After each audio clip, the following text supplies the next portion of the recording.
Hello my dear students, ಹೇಗಿದ್ದೀರಾ ಮಕ್ಕಳೇ? Welcome to Pallavi tutorials. ಮಕ್ಕಳೇ, ಈ ಒಂದು ವಿಡಿಯೋದಲ್ಲಿ ಕರೆಕ್ಟಾಗಿ ಕೇಳಿಸ್ಕೊಳ್ಳಿ. ಇದು ನ್ಯೂ ವಿಡಿಯೋ ಆಗಿರುತ್ತೆ. ಸಾಕಷ್ಟು ಮಕ್ಕಳು ಓಲ್ಡ್ ವೀಡಿಯೋಸ್ಗಳನ್ನ ವಾಚ್ ಮಾಡ್ತಾ ಇದ್ದೀರಿ. ಹಾಗಾಗಿ ಈ ವಿಡಿಯೋನ ಎಂಡ್ವರೆಗೂ ವಾಚ್ ಮಾಡಿ, ತುಂಬಾ ಹೆಲ್ಪ್ಫುಲ್ ಆಗಿರುತ್ತೆ. ಓಕೆನಾ? 2026-27ನೇ ಸಾಲಿನ ವಾರ್ಷಿಕ ಪರೀಕ್ಷೆಯನ್ನು ಬರಿತಾ ಇರುವಂತಹ PUC second PUC commerce students ಆಗಿರಬಹುದು, ಆರ್ಟ್ಸ್ ವಿಭಾಗದ ಸ್ಟೂಡೆಂಟ್ಸ್ ಆಗಿರಬಹುದು.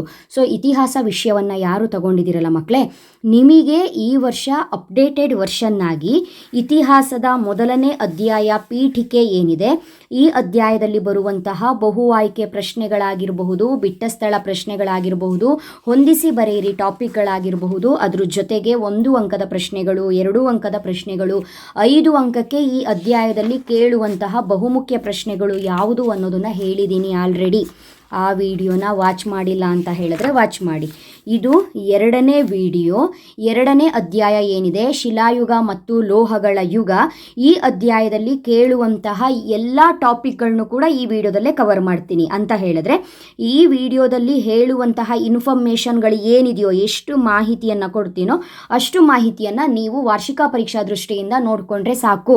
ಸಪ್ರೇಟಾಗಿ ನೋಡ್ಕೊಳ್ಳೋ ಅವಶ್ಯಕತೆ ಇಲ್ಲ. ಓಕೆನಾ? ಹಾಗಾಗಿ ಇದೇ ರೀತಿ 2026-27 2026-27 ಸೀರೀಸ್ ಅಕಾಡೆಮಿಕ್ ಇಯರ್ನ ಆ್ಯನ್ಯುವಲ್ ಎಕ್ಸಾಮಿಗೆ ಸಂಬಂಧಪಟ್ಟಂತೆ accountancy, business, history, economics, Kannada, English, political, sociology, ಈ 8 ಸಬ್ಜೆಕ್ಟಿಗೆ ಸಂಬಂಧಪಟ್ಟಂತಹ ಎಲ್ಲ ಬಹುಮುಖ್ಯ ಮಾಹಿತಿಗಳು, ಎಲ್ಲ ಇಂಪಾರ್ಟೆಂಟ್ ಕ್ವಶನ್ಸು, ಖಂಡಿತವಾಗ್ಲೂ 100% ಬರುವಂತಹ ಕ್ವಶನ್ಸ್ಗಳನ್ನ ಅಪ್ಲೋಡ್ ಮಾಡ್ತಾ ಹೋಗ್ತೀನಿ. ಈ 1 ವರ್ಷ ಟೈಮ್ ಇದೆ ನಿಮಗೆ ಓದ್ಕೊಳ್ಳೋಕ್ಕೆ. ಹಾಗಂತ ಇನ್ನೂ ತುಂಬ ಟೈಮ್ ಇದೆ ಅಂತ ಟೈಮನ್ನು ವೇಸ್ಟ್ ಮಾಡಬೇಡಿ. ಆದಷ್ಟು ಬೇಗ ನೋಟ್ ಡೌನ್ ಮಾಡಿಟ್ಕೊಳ್ತಾ ಹೋಗಿ, ಒಂದೊಂದೇ ಟಾಪಿಕ್ನ ಕಲಿತಾ ಹೋಗಿ. ತುಂಬಾ ಹೆಲ್ಪ್ಫುಲ್ ಆಗಿರುತ್ತೆ. ಶಿಲಾಯುಗ ಮತ್ತು ಲೋಹಗಳ ಯುಗ ಅನ್ನುವಂಥ ಒಂದು ಅಧ್ಯಾಯ ಬಂದಾಗ, ಈ ಅಧ್ಯಾಯದಲ್ಲಿ ನೀವು ನೋಡ್ಕೊಳ್ಬೇಕಾಗಿರುವಂಥ ಪ್ರಶ್ನೆ, ಗ್ರೀಕ್ ಪದ ಪ್ಯಾಲಿಯೋದ ಅರ್ಥ ಅಂತ ಕೇಳಿದ್ದಾರೆ. 4 ಆಪ್ಷನ್ಸ್ ಇದೆ. ಗ್ರೀಕ್ ಪದದಿಂದ ಬಂದಿರುವಂಥದ್ದೇ ಪ್ಯಾಲಿಯೋ ಆಗಿರಬಹುದು, ನಿಯೋ ಆಗಿರಬಹುದು, ಮೆಸೋ ಆಗಿರಬಹುದು. ಓಕೆನಾ? ಪ್ಯಾಲಿಯೋ ಆಗಿರಬಹುದು, ನಿಯೋ ಆಗಿರಬಹುದು, ಮೆಸೋ ಆಗಿರಬಹುದು, ಎಲ್ಲವೂ ಕೂಡ ಗ್ರೀಕ್ ಪದದಿಂದನೇ ಬಂದಿದ್ದು. ಇದು ಮೊದಲ ಮಾಹಿತಿ. ಹಾಗಾದರೆ ಪ್ಯಾಲಿಯೋದ ಅರ್ಥ ಏನು ಅಂತ ಕೇಳಿದ್ದಾರೆ. ಇಲ್ಲಿ ಪ್ಯಾಲಿಯೋದ ಅರ್ಥ ಅಷ್ಟೇ ಕೇಳಿರೋದ್ರಿಂದ ಹಳೆಯ ಅಂತ ಆಯಿತು. ಅದೇ ಹೊಸ ಅಂತ ಇದ್ದಿದ್ರೆ ಅದು ನಿಯೋ ಪದದ ಅರ್ಥ ಆಗ್ತಿತ್ತು. ನಿಯೋ ಪದದ ಅರ್ಥ ಹೊಸ, ಪ್ಯಾಲಿಯೋ ಪದದ ಅರ್ಥ ಹಳೆಯ, ಮೆಸೋ ಪದದ ಅರ್ಥ ಮಧ್ಯ ಅಂತ ಆಗತ್ತೆ. ಹಾಗಾಗಿ ನೆನಪಿರಬೇಕು. ಪ್ಯಾಲಿಯೋಲಿಥಿಕ್ ಅಂತ ಹೇಳಿದ್ರೆ, ಪ್ಯಾಲಿಯೋ ಹಳೆಯ ಅಲ್ವಾ, ಪ್ಯಾಲಿಯೋಲಿಥಿಕ್, ಲಿಥಿಕ್ ಅಂತ ಹೇಳಿದ್ರೆ ಶಿಲೆ. ಓಕೆನಾ? ಪ್ಯಾಲಿಯೋಲಿಥಿಕ್ ಅಂತ ಹೇಳಿದ್ರೆ ಹಳೆಯ ಶಿಲಾಯುಗ, ಮೆಸೋಲಿಥಿಕ್ ಅಂತ ಹೇಳಿದ್ರೆ ಮಧ್ಯ ಶಿಲಾಯುಗ, ನಿಯೋಲಿಥಿಕ್ ಅಂತ ಹೇಳಿದ್ರೆ ಹೊಸ ಶಿಲಾಯುಗ ಅಥವಾ ನೂತನ ಶಿಲಾಯುಗ ಅಂತ ಹೇಳಬೇಕು. ನಿಯೋಲಿಥಿಕ್ ಹೊಸ ಶಿಲಾಯುಗ, ಪ್ಯಾಲಿಯೋಲಿಥಿಕ್ ಹಳೆ ಶಿಲಾಯುಗ, ಮೆಸೋಲಿಥಿಕ್ ಮಧ್ಯ ಶಿಲಾಯುಗ. ಓಕೆನಾ? ನೆಕ್ಸ್ಟು ಲಿಥಿಕ್ ಪದದ ಅರ್ಥ ಕೇಳಿದರೆ ಗೊತ್ತಿದೆ ನಿಮಗೆ. ಲಿಥಿಕ್ ಪದದ ಅರ್ಥ ಶಿಲೆ. ಮುಂದಿನ ಪ್ರಶ್ನೆ, ಪ್ಯಾಲಿಯೋಲಿಥಿಕ್ ಮಾನವನನ್ನು ಕ್ವಾರ್ಟರ್ಜೈಟ್ ಮಾನವ ಎಂದು ಸಹ ಕರೆಯಲಾಗಿದೆ ಏಕೆ ಅಂತ ಪ್ರಶ್ನೆಯನ್ನು ಕೇಳಿದ್ದಾರೆ. ಏಕೆಂದರೆ ಅವರು ಕ್ವಾರ್ಟರ್ಜೈಟ್ ಎಂಬ ಗಡುಸಾದ ಕಲ್ಲನ್ನು ಉಪಯೋಗಿಸುತ್ತಿದ್ದರು. ಪ್ರಶ್ನೆಯನ್ನು ಸ್ವಲ್ಪ ಬೇರೆ ರೀತಿ ಕೂಡ ಕೇಳಬಹುದು. ಹಳೆಯ ಶಿಲಾಯುಗದ ಮಾನವ, ಹಳೆಯ ಅಂತ ಹೇಳಿದ್ರೆ ಪ್ಯಾಲಿಯೋಲಿಥಿಕ್, ಕರೆಕ್ಟಾ? ಹಳೆಯ ಶಿಲಾಯುಗದ ಮಾನವ ಬಳಸಿದ ಕಲ್ಲಿನ ಪ್ರಕಾರ ಯಾವುದು? ಹಳೆಯ ಶಿಲಾಯುಗದ ಮಾನವ ಬಳಸಿದ ಕಲ್ಲಿನ ಪ್ರಕಾರ ಕ್ವಾರ್ಟರ್ಜೈಟ್ ಅಥವಾ ಕ್ವಾರ್ಟರ್ಜೈಟ್ ಎಂಬ ಗಡುಸಾದ ಕಲ್ಲನ್ನು ಬಳಸಿದ ಮಾನವ ಯಾರು ಅಂತ ಕೇಳಿದರೆ ಪ್ಯಾಲಿಯೋಲಿಥಿಕ್ ಮಾನವ. ಯಾವ ರೀತಿಯಾಗಿ ಪ್ರಶ್ನೆಯನ್ನು ಉಲ್ಟಾ ಮಾಡಿಕೊಟ್ರೂ ಕೂಡ ನಿಮಗೆ ಉತ್ತರ ಬರೆಯೋದಕ್ಕೆ ಬರಬೇಕು.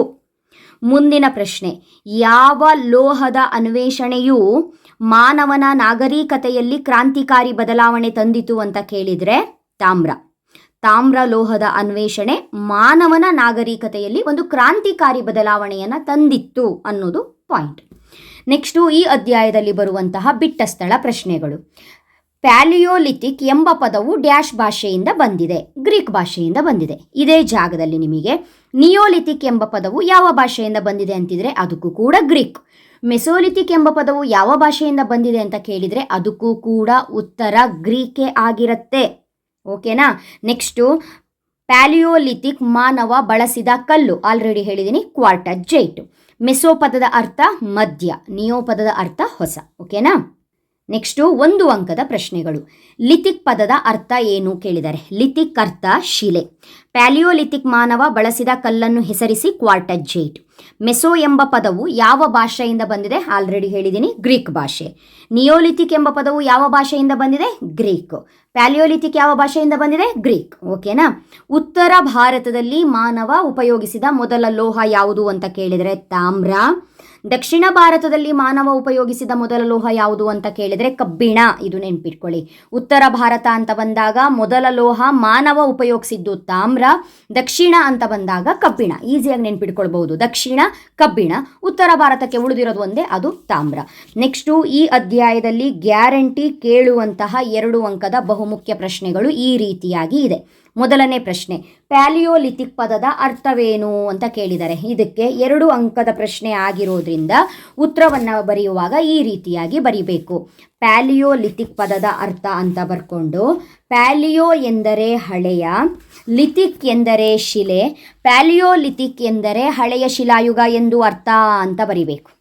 ಓಕೆನಾ. ನೆಕ್ಸ್ಟು ಹಳೆಯ ಶಿಲಾಯುಗದ ಯಾವುದಾದರೂ 2 ತಾಣಗಳನ್ನು ತಿಳಿಸಿ ಅಂತ ಕೇಳಿದರೆ, ಹಳೆಯ ಶಿಲಾಯುಗದ ತಾಣಗಳು ತಮಿಳುನಾಡಿನ ತಿರುನಲ್ವೇಲಿ, ಆಂಧ್ರ ಪ್ರದೇಶದ ಕರ್ನೂಲು, ಪಾಕಿಸ್ತಾನದ ಸೋಹಾನ್ ನದಿ ಕಣಿವೆ, ನರ್ಮದಾ ತುಂಗಭದ್ರಾ ನದಿ ಕಣಿವೆಗಳು. ಮುಂದಿನ ಪ್ರಶ್ನೆ, ಮೆಸೋಲಿಥಿಕ್ ಪದದ ಅರ್ಥವೇನು ಅಂತ ಕೇಳಿದರೆ, ಇದಕ್ಕೆ ಉತ್ತರವನ್ನು ಬರೆಯುವಾಗ ಮೆಸೋ ಎಂದರೆ ಮಧ್ಯ, ಲಿಥಿಕ್ ಎಂದರೆ ಶಿಲೆ, ಮೆಸೋಲಿಥಿಕ್ ಎಂದರೆ ಮಧ್ಯ ಶಿಲಾಯುಗ ಎಂದು ಅರ್ಥ ಅಂತ ಬರಿಬೇಕು. ಮುಂದಿನ ಪ್ರಶ್ನೆ, ನಿಯೋಲಿಥಿಕ್ ಪದದ ಅರ್ಥವೇನು ಅಂತ ಕೇಳಿದರೆ, ನಿಯೋ ಅಂತ ಹೇಳಿದ್ರೆ ಹೊಸ ಅಂತ ಆಲ್ರೆಡಿ ನಿಮಗೆ ಗೊತ್ತಿದೆ. ನಿಯೋ ಎಂದರೆ ಹೊಸ, ಲಿಥಿಕ್ ಎಂದರೆ ಶಿಲೆ ಎಂದರೆ ನಿಯೋಲಿಥಿಕ್ ಎಂದರೆ ಹೊಸ ಶಿಲಾಯುಗ ಎಂದು ಅರ್ಥ ಅಂತ ಬರಿಬೇಕು. ಮುಂದಿನ ಪ್ರಶ್ನೆ, ನವಶಿಲಾಯುಗದ ಯಾವುದಾದರೂ 2 ತಾಣಗಳನ್ನು ತಿಳಿಸಿ. ನವಶಿಲಾಯುಗ ಅಂದರೂ ಒಂದೇ, ಹೊಸ ಶಿಲಾಯುಗ ಅಂತ ಹೇಳಿದ್ರು ಒಂದೇ, ನೂತನ ಶಿಲಾಯುಗ ಅಂತ ಹೇಳಿದ್ರು ಕೂಡ ಒಂದೇ, ಎಲ್ಲವೂ ಕೂಡ ನಿಯೋಲಿಥಿಕ್ಕೆ ಆಗಿರುತ್ತೆ. ಸೊ ಇಲ್ಲವರೇನು ಕೇಳಿದ್ದಾರೆ, ನವಶಿಲಾಯುಗದ 2 ತಾಣಗಳು ಯಾವುದು ಅಂತ ಕೇಳಿದ್ದಾರೆ. ನವಶಿಲಾಯುಗದ ತಾಣಗಳು ತಮಿಳುನಾಡಿನ ತಿರುನಲ್ವೇಲಿ, ಸೇಲಂ, ಆಂಧ್ರ ಪ್ರದೇಶದ ಕರ್ನೂಲು, ಹೈದರಾಬಾದ್, ರಾಯಚೂರಿನ ಮಸ್ಕಿ ಮತ್ತು ದೋಅಬ್, ಕಾವೇರಿ ನದಿ ಕೊಳ್ಳ. ಅದೇ ರೀತಿಯಾಗಿ ಮಧ್ಯ ಶಿಲಾಯುಗದ ಯಾವುದಾದ್ರೂ 2 ತಾಣಗಳನ್ನು ತಿಳಿಸಿ ಅಂತ ಏನಾದರೂ ಪ್ರಶ್ನೆಯನ್ನು ಕೇಳಿದರೆ ಮಕ್ಕಳೇ, ಗುಜರಾತಿನ ಸಬರಮತಿ, ರಾಜಸ್ಥಾನದ ಅಜ್ಮೀರ, ಮಹಾರಾಷ್ಟ್ರದ ಅಹಮದ್ ನಗರ, ಬಳ್ಳಾರಿಯ ಸಂಗನಕಲ್ಲು, ಚಿತ್ರದುರ್ಗದ ಬ್ರಹ್ಮಗಿರಿ ಅಂತ ಬರಿಬೇಕು. ಆಯಿತಾ. ನೆಕ್ಸ್ಟು ಈ ಅಧ್ಯಾಯದಲ್ಲಿ ಬರುವಂತಹ ಕಾಲಾನುಕ್ರಮ ಟಾಪಿಕ್ ಕೂಡ ಇದೆ. ಕಾಲಾನುಕ್ರಮದಲ್ಲಿ ಬರೆಯಿರಿ ಅಂತ ಕೇಳ್ತಾರಲ್ವ ನಿಮಗೆ 4 ಅಂಕಕ್ಕೆ. ಸೊ ಈ ವರ್ಷದ ಬ್ಲೂ ಪ್ರಿಂಟ್ ಪ್ರಕಾರ ನಿಮಗೇನಾದರೂ ಈ ಅಧ್ಯಾಯದಲ್ಲಿ ಕಾಲಾನುಕ್ರಮ ತೆಗಿಬೇಕು ಅನ್ನುವಂತಹದ್ದೇನಾದರೂ ವಿಚಾರ ಬಂದರೆ ಅವಾಗ ಕಾಲಾನುಕ್ರಮಕ್ಕೆ ಕವರ್ ಆಗುವಂತಹ ಟಾಪಿಕ್ಗಳು ಇದಾಗಿರುತ್ತೆ. ಸದ್ಯದಲ್ಲೇ ಬ್ಲೂ ಪ್ರಿಂಟನ್ನು ರಿಲೀಸ್ ಮಾಡ್ತಾರೆ. ಓಕೆನಾ. ಹೊಸ ಶಿಲಾಯುಗ, ಹಳೆ ಶಿಲಾಯುಗ, ಮಧ್ಯ ಶಿಲಾಯುಗ, ಡೌಟೇ ಬೇಡ. ಫಸ್ಟ್ ಶುರುವಾಗೋದು ಹಳೆ ಶಿಲಾಯುಗ, ಆಮೇಲೆ ಬರೋದು ಮಧ್ಯ ಶಿಲಾಯುಗ, ಆಮೇಲೆ ಅದರ ನಂತರ ಬರೋದು ಹೊಸ ಶಿಲಾಯುಗ. ಹಳೆಯ ಶಿಲಾಯುಗ ಸಾಮಾನ್ಯ ಶಕಪೂರ್ವ ಎಷ್ಟಿರುತ್ತೆ? 40,000ದಿಂದ 10,000 ಇದೆ. ಮಧ್ಯ ಶಿಲಾಯುಗ ಸಾಮಾನ್ಯ ಶಕಪೂರ್ವ 10,000ದಿಂದ 8,000 ಇದೆ. ಹೊಸ ಶಿಲಾಯುಗ ಸಾಶಾಪು 8,000ದಿಂದ 4,000 ಸಾಮಾನ್ಯ ಶಕಪೂರ್ವ. ಓಕೆನಾ. 8,000ದಿಂದ 4,000. ಸೊ ಇದಿಷ್ಟು ಕೂಡ ನಿಮಗೆ ಶಿಲಾಯುಗ ಮತ್ತು ಲೋಹಗಳ ಯುಗ ಇತಿಹಾಸ ಪೂರ್ವಕಾಲ ಏನಿದೆ ಈ ಅಧ್ಯಾಯದಲ್ಲಿ ಈ ವರ್ಷ 2026-27ನೇ ಸಾಲಿನ ವಾರ್ಷಿಕ ಪರೀಕ್ಷೆಯಲ್ಲಿ ಕವರ್ ಆಗುವಂತಹ ಟಾಪಿಕ್ಗಳು. ಇದೇ ರೀತಿ ಇಂಪಾರ್ಟೆಂಟ್ ಮಾಹಿತಿಗಳು ನಿಮಗೆ ಬಂದ ತಕ್ಷಣ ಗೊತ್ತಾಗಬೇಕು ಅಂತ ಹೇಳಿದ್ರೆ ಚಾನಲ್ನ ಸಬ್ಸ್ಕ್ರೈಬ್ ಮಾಡಿಕೊಂಡು ಆಲ್ ಬಟನ್ನ ಕ್ಲಿಕ್ ಮಾಡ್ಕೊಳ್ಳಿ. ಪಲ್ಲವಿ ಟ್ಯುಟೋರಿಯಲ್ಸ್ ಚಾನಲ್ನ ಸಬ್ಸ್ಕ್ರೈಬ್ ಮಾಡಿಕೊಂಡು ಆಲ್ ಬಟನ್ನ ಕ್ಲಿಕ್ ಮಾಡ್ಕೊಳ್ಳಿ. ವಿಡಿಯೋ ಬಂದ ತಕ್ಷಣ ನೋಟಿಫಿಕೇಷನ್ ಬರುತ್ತೆ. ನೆಕ್ಸ್ಟ್ ಮುಂದಿನ ವಿಡಿಯೋದಲ್ಲಿ ಅಧ್ಯಾಯ 3 ಸಿಂಧೂ ನಾಗರಿಕತೆಯಲ್ಲಿ ಬರುವಂತಹ ಎಲ್ಲ ಟಾಪಿಕ್ಗಳು, ಅದು ಬಹು ಆಯ್ಕೆ ಆಗಿರಬಹುದು, ಬಿಟ್ಟ ಸ್ಥಳ ಆಗಿರಬಹುದು, 1 ಅಂಕ 2 ಅಂಕ 5 ಅಂಕ ಗೊತ್ತಿಲ್ಲ, 10 ಅಂಕದ ಪ್ರಶ್ನೆಗಳು ಈ ವರ್ಷ ಆ್ಯಡ್ ಆಗಿದೆಯೇನೋ ಅದನ್ನು ಕೂಡ ನೆಕ್ಸ್ಟ್ ವಿಡಿಯೋದಲ್ಲೇ ನಾನು ಹೇಳ್ತೀನಿ. ಸೊ ಅಲ್ಲಿವರೆಗೂ ಚೆನ್ನಾಗಿ ಓದ್ಕೊಳ್ಳಿ, ಚೆನ್ನಾಗಿ ಪ್ರಿಪೇರ್ ಆಗಿ. ಕರೆಸ್ಪಾಂಡೆಂಟ್ ಡೈರೆಕ್ಟ್ ಎಕ್ಸಾಮ್ ಕಟ್ಟಿರುವವರಿಗೂ ಕೂಡ ಇದೇ ಸಿಲೆಬಸ್ ಇರುತ್ತೆ ಈ ವರ್ಷ. ಓಕೆನಾ. ಆಯಿತು. ಹಾಗಿದ್ರೆ ನೆಕ್ಸ್ಟ್ ವಿಡಿಯೋದಲ್ಲಿ ಮತ್ತೆ ಸಿಗ್ತೀನಿ. ಅಲ್ಲಿವರೆಗೂ ಚೆನ್ನಾಗಿ ಓದ್ಕೊಳ್ಳಿ. Thank you. All the best.